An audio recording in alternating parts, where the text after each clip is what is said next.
Hello everyone and welcome. I'm Mike and this is Mike's After Action Reviews, and this is the After Action Review of The Falcon and the Winter Soldier.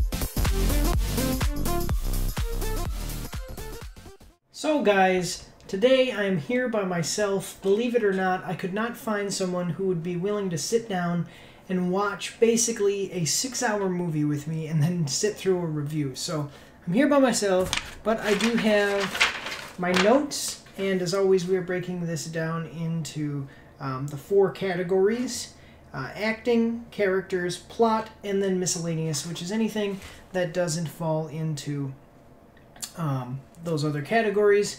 The first thing, before we actually get started with the real review of the series here, I'm going to go over some information, and I have that information pulled up online, so I'm just going to look it up here real quick. Okay, so some stuff that I didn't need to look up here was that there are 6 episodes to the series, The Falcon and the Winter Soldier.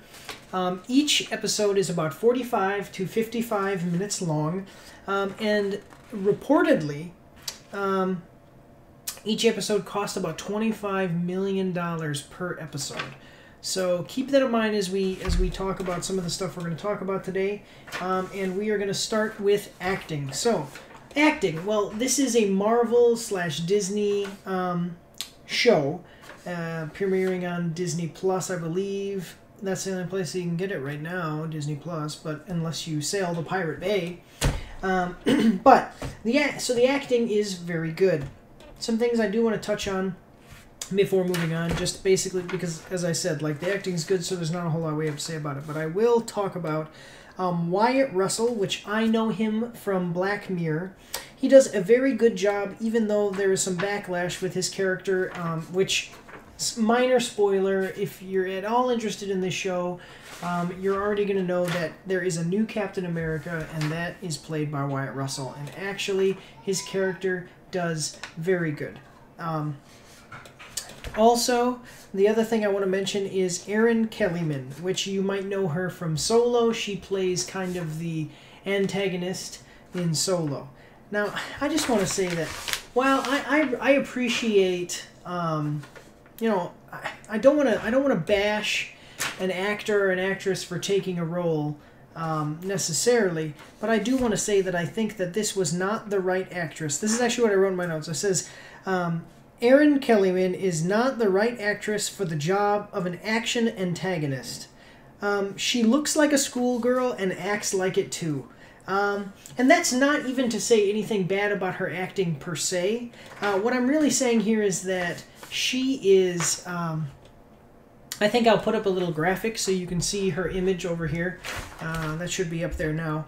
But basically, she's this very almost teenager-looking young girl, and she doesn't have the air of intimidation or looking like strong or any of that type of thing that you would see from, like, let's say, when you looked at Hugh Jackman when he played Wolverine, or when you saw Thanos. You know, those are people, the actors, like, that's actually Brolin's face. It's CGI'd purple, you know, but that's what his face looks like.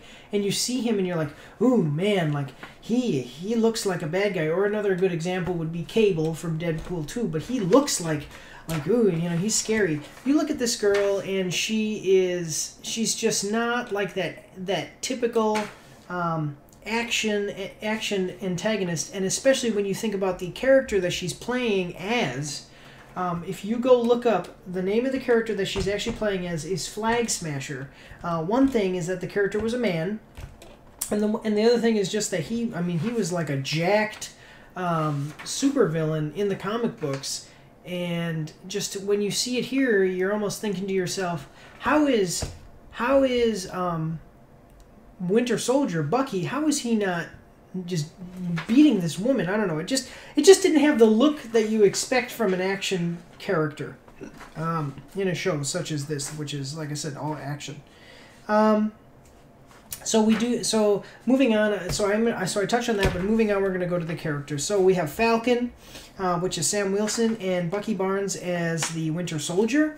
These are two minor characters from the other, series of movies that have come out from Marvel. I think that these are too minor of characters to necessarily warrant getting their own show. This kind of came out of nowhere, and the show, the purpose of this show was to kind of increase the depth of our knowledge of these characters, kind of put them a little bit more to the forefront, to kind of take the place as the stars, or at least anyway, in my opinion, this was to, do all of that and then kind of help them to get nudged into the place of the stars of the new series of movies that is going to be coming out moving forward in the MCU because of Chris Evans as Captain America and I almost want to say as Tony Stark as Iron Man, but it's not. It's Robert Downey Jr. as Tony Stark / Iron Man. So the question here, and I'm going to get into it here, but really the question is, like, did it do that? And I'll talk about it a little bit more in the miscellaneous section and the plot. But those characters, they're played well. The acting for them is done well, and basically. The Sam Wilson's character as Falcon is just exactly the same guy that you've always seen him as in the movies. There's not really like a progressive arc for him at all here. And that's just me being honest. That's what it is. He doesn't really change much from the beginning to the end. He doesn't really necessarily learn anything. He just basically stays the same. The Winter Soldier as Bucky Barnes, there is a very good arc for his character. We see him dealing with, basically, now that he's gotten free from this mind control that Hydra has done for him. And again, this isn't really any spoilers. This is just giving you kind of a basis of what happens in the show. But he's free from the mind control that Hydra placed on him, and now how is he dealing with that? Some of the things that he does, such as he's in a program to make amends for some of the things that he did. Well, actually, he did a lot of things, all of the things that he did.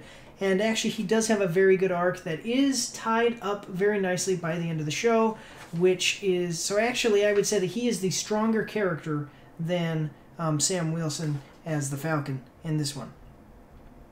We have Baron Zemo, which is from the movies that we've seen in the past. He's a character that is in the show for a few episodes. Well, more than a few, but he's in the show for a few of the episodes. And he basically is a character that is used to get some information and do a couple of things, and then he kind of goes off and is, does his own thing, and you'll have to see I don't want to do any spoilers, so you have to see the show if you're very interested in what goes on with him. But they bring him in, use him for getting some things done, and then move on from there.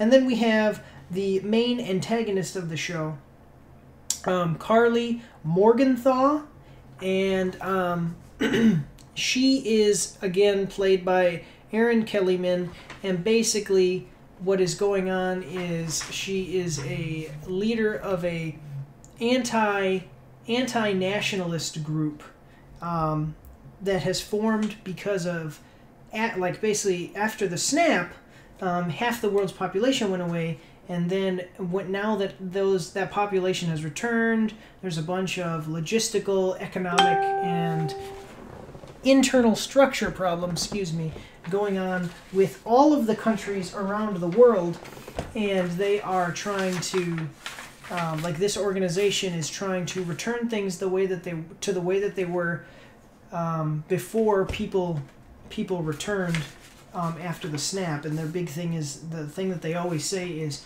one world, one people.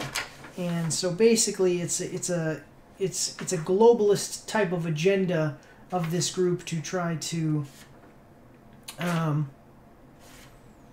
return things the way that they were before people return from the snap. I want to get into this in the miscellaneous section, and I'm gonna move forward with that right now.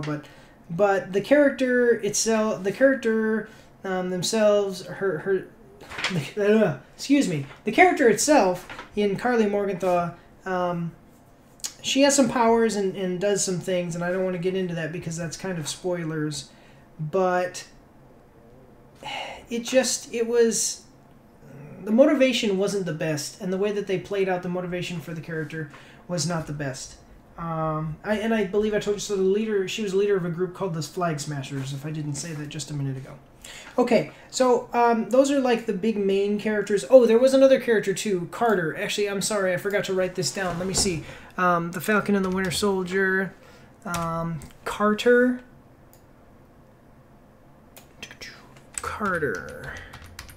Yeah, Sharon Carter. Okay, so in the Falcon and the Winter Soldier, just so you guys are tracking, there is Sharon Carter, who is an agent in S.H.I.E.L.D. In the other movies, and she is actually like the granddaughter of the Carter lady that worked with Steve during World War II. So she's in this also, and she is also a character that is brought in. She kind of helps Falcon and Winter Soldier do some things along with Baron Zemo.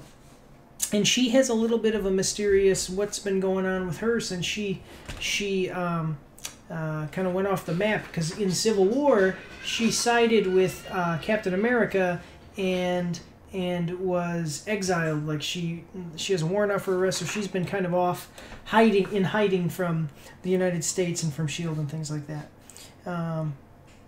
Yeah, so again, trying to avoid spoilers here and everything that happens with all of the characters' arcs, but so we're going to move on to the miscellaneous section now, though. So my first note is the show's intro was fast-paced and interesting. So in the beginning of the show, you kind of get a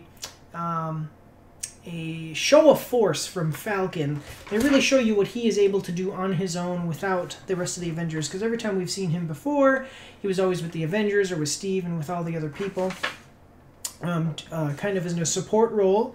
And here, the first opening scenes is him on his own mission, doing his own thing. And it was fast, like I said, it was fast-paced, it was very interesting, and it was fun. From there, though, it slowed way down. Basically, the series is pretty long-winded, with mostly minor fluff happening in between the occasional meaningful event. I think that this show probably could have benefited from being a movie, an 1.5 to 2 hour movie of the Falcon and the Winter Soldier, because there was so much filler in each of the episodes, and the way that they structured everything, they could have probably condensed this down into 1 or 2 episodes, which is basically, like I said, 1, 2, or 3 episodes, yeah, which is basically, like I said, a movie. They could have done one movie out of this and done pretty good. The introduction of the Flag Smashers happens in the first episode and is basically just very rushed and poorly done, with the one character coming up to Sam Wilson, who is the Falcon, and just saying like, hey, check out these. So what he's, I mean, this is not spoilers, this is just to explain to you this point here, is that he's looking on his phone and he's just kind of going like this and looking around, and you're like, oh, what's he doing? And he sees like a symbol, like a red symbol that you can't see with your naked eye, but he can see it with his phone, with this app. And he shows Sam Wilson, he's like, oh, see this is who you really have to watch out for, the Flag Smashers. And I was like, just out of nowhere, almost some throwaway line leads to the whole point of the entire series, is to fight this group called the Flag Smashers. And what it was kind of bothersome is that the next thing that happens a few scenes later, is that guy is just doing some, because he's in the military, he's doing some like military stuff, and then he gets attacked by a group, like he witnesses an attack of the Flag Smashers, which is basically a terrorist group attacking this building. And I was like, and he witnesses all that happen and even gets attacked by one of them. And I was thinking to myself, why didn't they show that first and then do the scene where he talks to Sam Wilson and says, hey, there's this group that I encountered called the Flag Smashers. And that I thought was just, I don't know, and it was done really badly. I am going to get into the things I was talking about before, but just kind of moving down the line here. The use of Captain America's shield in the show actually kind of belittles Steve Rogers' abilities for me. So you see later, and you see it in the previews where you see Sam Wilson using Captain America's shield, and Winter Soldier, Bucky Barnes using Captain America's shield, and it kind of... The big thing about Captain America, this guy right here, so this shield is supposed to be made of vibranium and adamantium, and if you don't know this, vibranium and adamantium are ridiculously dense, meaning that this shield would weigh probably about 100 pounds. And for any normal man, like I know some guys who are really jacked and work out all the time, and I don't think that I could ever see them picking up a 100-pound shield and throwing it. And not just throwing it, but you see Sam Wilson throw this shield, and he bounces it off of a...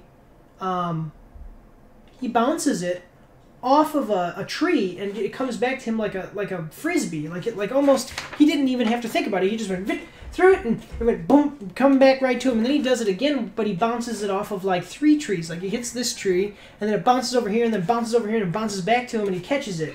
And that really belittles what Steve Rogers, Captain America's abilities are, because he was only able to do that because of his supreme physical fitness and strength brought on by the serum, and also he had to do advanced geometry within his mind to be able to bounce that shield, and he was only able to do that because of the Super Soldier Serum as well, not the Captain America Serum, the Super Soldier Serum as well.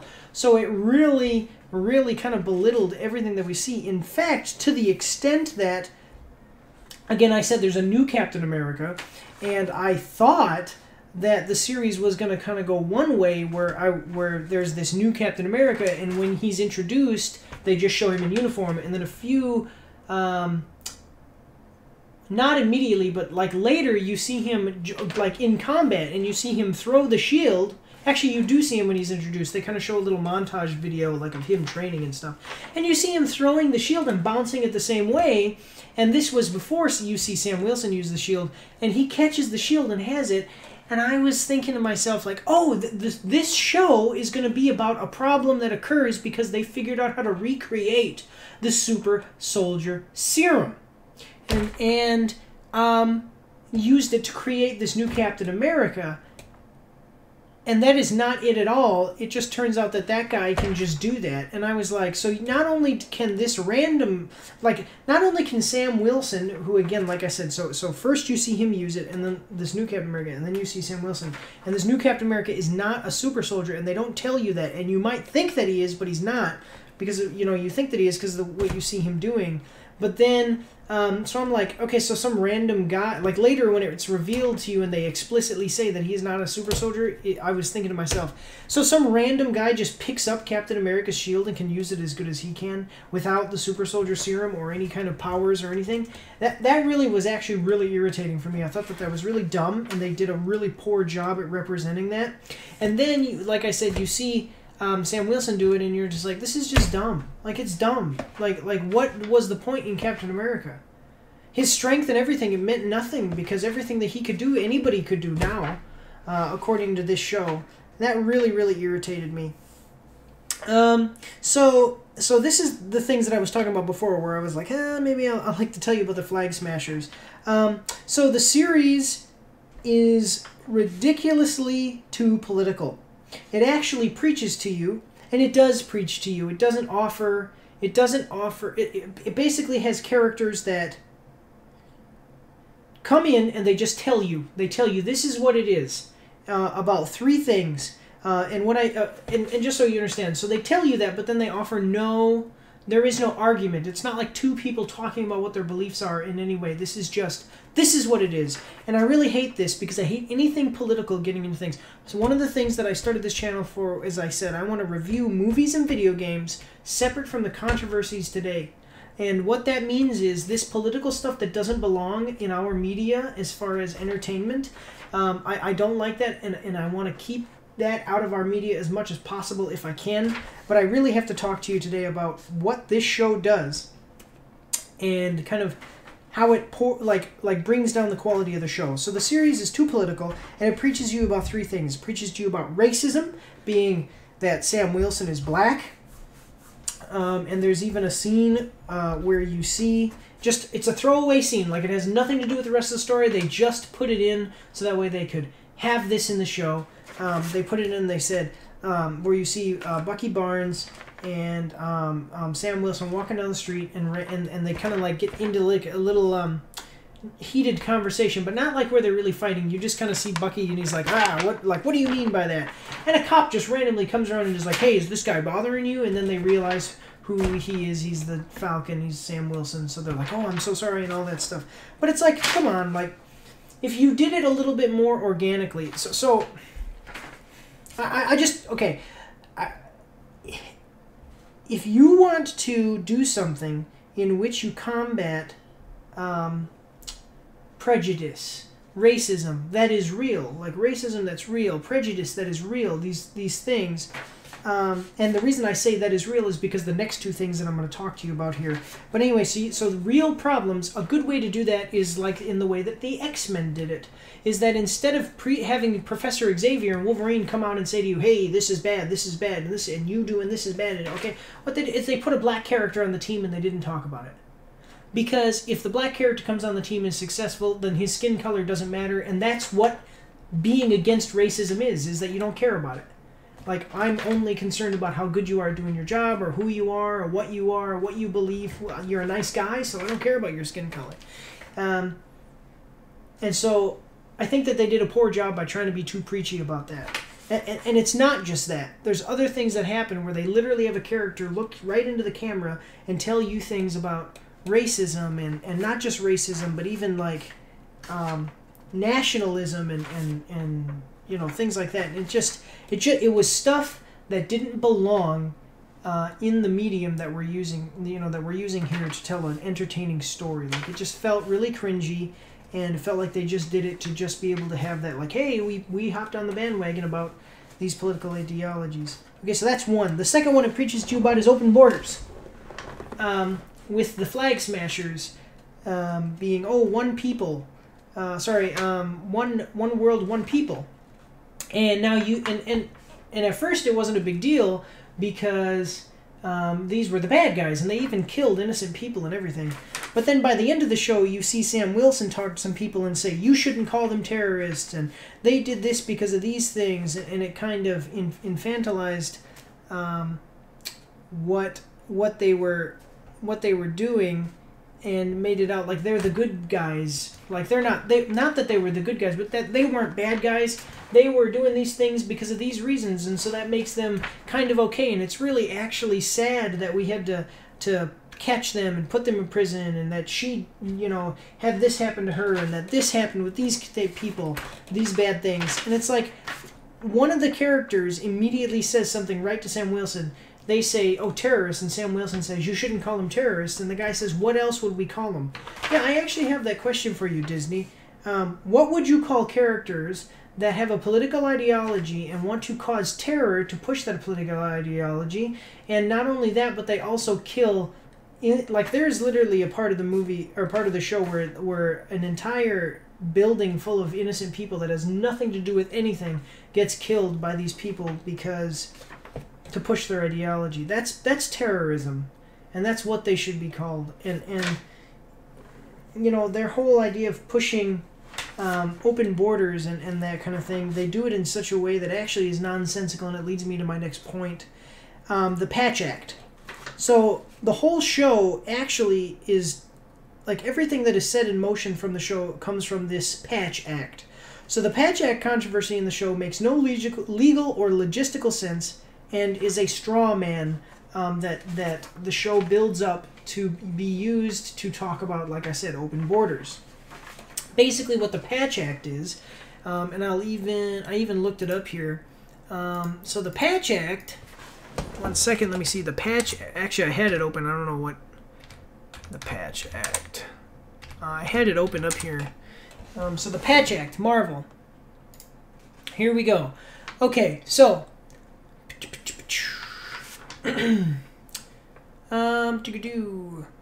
Patch Act which would return people back to their countries of origin in order to reestablish borders.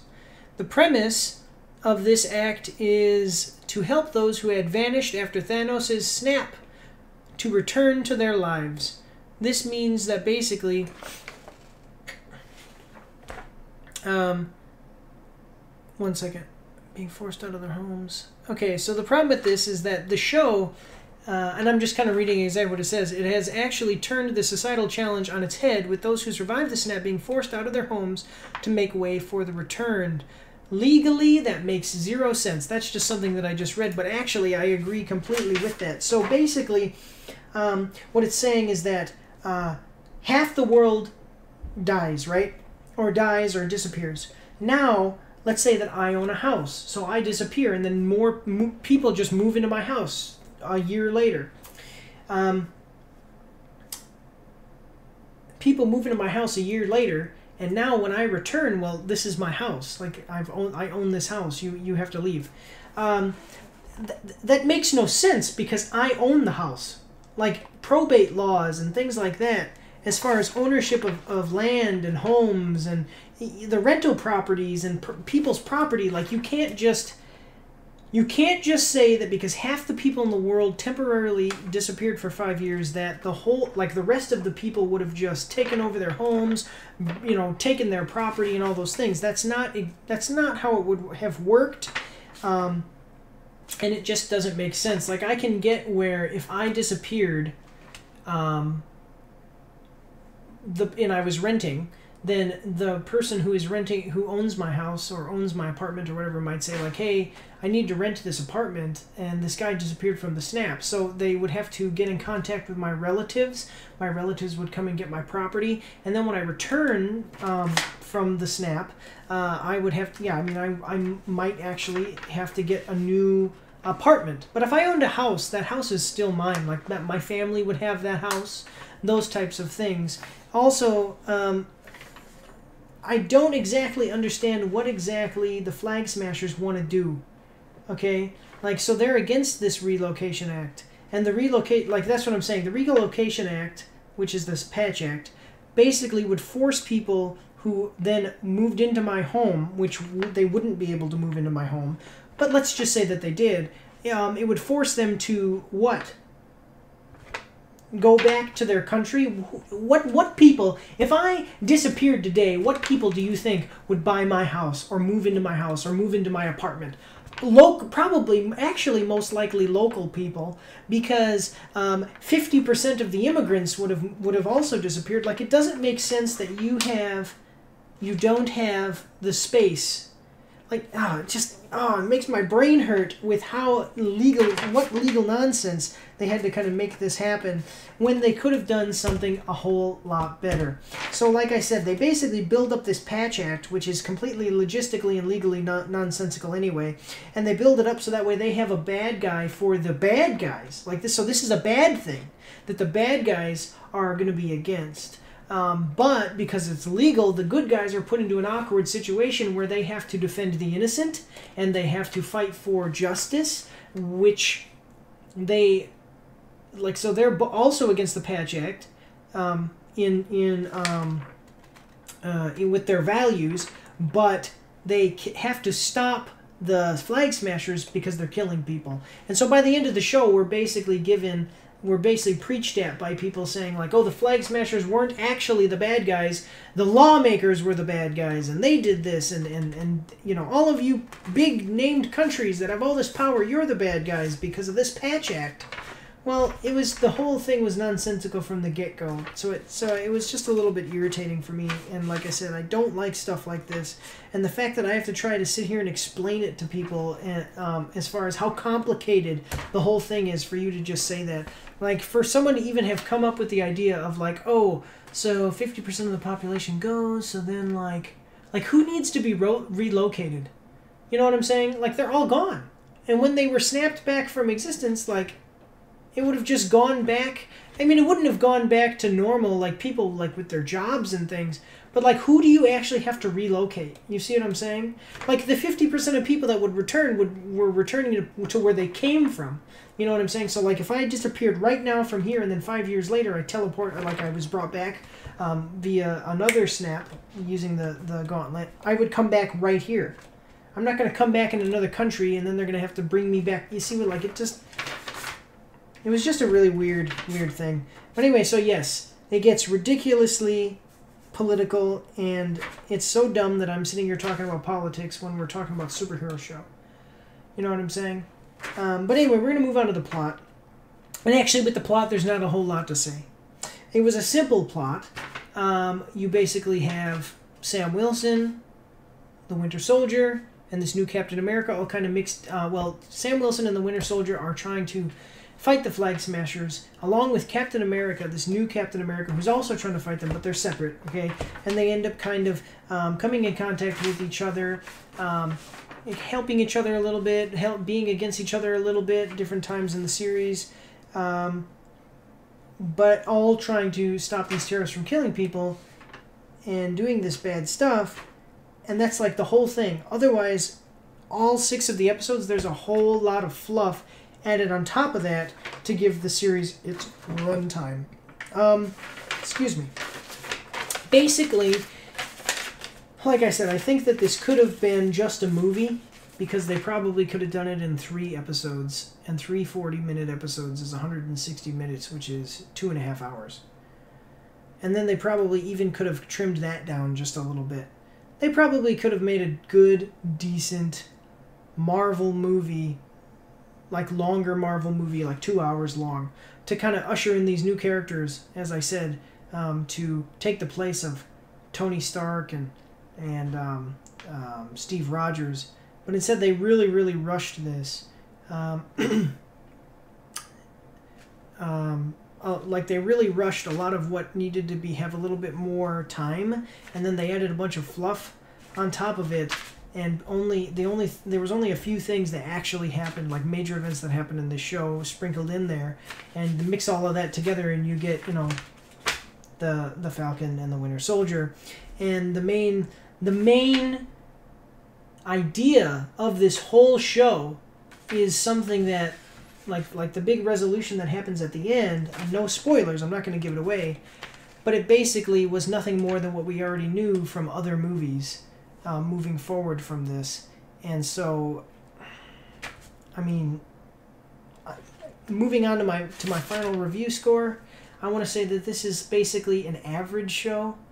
Average, which is actually really bad because of the fact that it cost so much to make, and it came from Disney and Marvel has been doing some really, I mean, for the last 20 years we've had such great movies, and then for them to make this show, which has just been basically average, and considering the fact that they've done other shows, like on Netflix, the Netflix Marvel shows, which have been great, and then WandaVision actually was solid. I mean, it wasn't like excellent, but I would say that show was very solid and done very well and done much better than this show.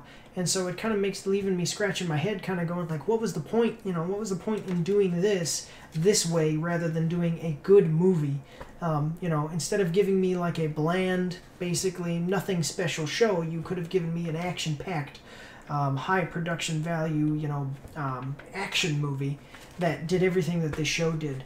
And so I'm more than a little bit disappointed, but at the same time, I can tell you that it is not bad or below average. It just kind of sits there at average. Not really anything to write home about, but nothing to really get super upset about as far as quality. But if you're not into politics in your you know, superhero movies, you know, definitely don't go see this one. Don't waste your time with this one, because it's going to get really irritating really quickly. But as a whole, I would say, like I said, average. Hey guys, I hope that you really enjoyed my review. I really quickly want to give a shout out to Broke Daddy Boyardi, who is a member of my Action Pack, my audience, and he gave me the suggestion that, hey, you know, you should review the Falcon and the Winter Soldier, so I did. And so this video and these types of reviews as far as series are all going to be because of him suggesting that. So like I always say, guys, leave a comment in the comment section below. Give me some feedback and I will listen to it and I will act on it. You guys have a lot of input into how I work the channel. But about the review, I just want to say that I want to make this very clear that my feelings about stuff like this when it comes to this show getting very political is basically that if you're going to go political, you have to do it, first of all, you have to do it right, and you have to do it in the right context. And I don't think that this I think that this was neither the right context or the right way to do politics in this manner. I just think that they really kind of dropped the ball as far as that political side. And then not only did they drop the ball with that, doing the politics, but they also put the politics at such an important place in the show and put it so central to everything that was happening in the show. And that's why I was quite disappointed with this one, especially after seeing, WandaVision and the other shows that Marvel has put out in the past. So my understanding is that they are hoping to make a movie, the Falcon and Winter Soldier movie. So we'll see how that goes going forward. I always want Marvel to succeed because I really care about these characters and I care about all this stuff, and I find it really fun as far as superheroes and all that is really fun genre, and so I really want them all to succeed. So I'm not one that jumps on a bandwagon of hating on superhero films or hating on Disney or Marvel because of whatever reason. I just look at the quality, and this time I will say, like I said before, I was just disappointed. Like I said, I want to thank you guys for watching, and I want to tell you, so this has been a crazy review cycle. So I have 4 reviews coming out. There should be another one coming out right alongside this one, and then I have 2 more still to come out before the 30th of this month. So I have just a couple of days left to hit that mark. But so we have so we have Outriders, which will be coming out right alongside of this review, and I'm going to change my shirt so people don't know that I'm recording them run right after the other, at least the outros for them. So we have Outriders, so go check out Outriders after you're done with this video. We have Mortal Kombat, which I should be releasing tomorrow, and then Subnautica, I'm hoping to get out before the 30th because the next game I'm going to be reviewing comes out on the 30th, which will be Returnal. So check out all of that stuff, guys. I want to thank you for subscribing. Please do that. Hit the notification bell. Give the video a thumbs up if you like my content. Leave me a comment in the comment section below. Like I said, leave me some feedback that I can use to improve the channel. Also, make sure to join me, follow me on Facebook and Instagram. Right now, I have 212 subscribers as of recording this outro for the video. Once I hit 250, I will be doing a cash giveaway for $125, and then we have more cash giveaways once we hit 500 subscribers and 1,000 subscribers, and those are going to be $250 and $500 respectively. So tell your mama, your papa, and your grandma all to subscribe. Become members of the Action Pack. You'll be able to see when I am putting out new content, such as my live streams or my reviews and any other content that I do, and you'll also be part of one of the coolest clubs in town and can enter in to win some cash in those cash giveaways. But that is all I've got for you guys today. One last time, want to thank you all and just say God bless you all and have a good night.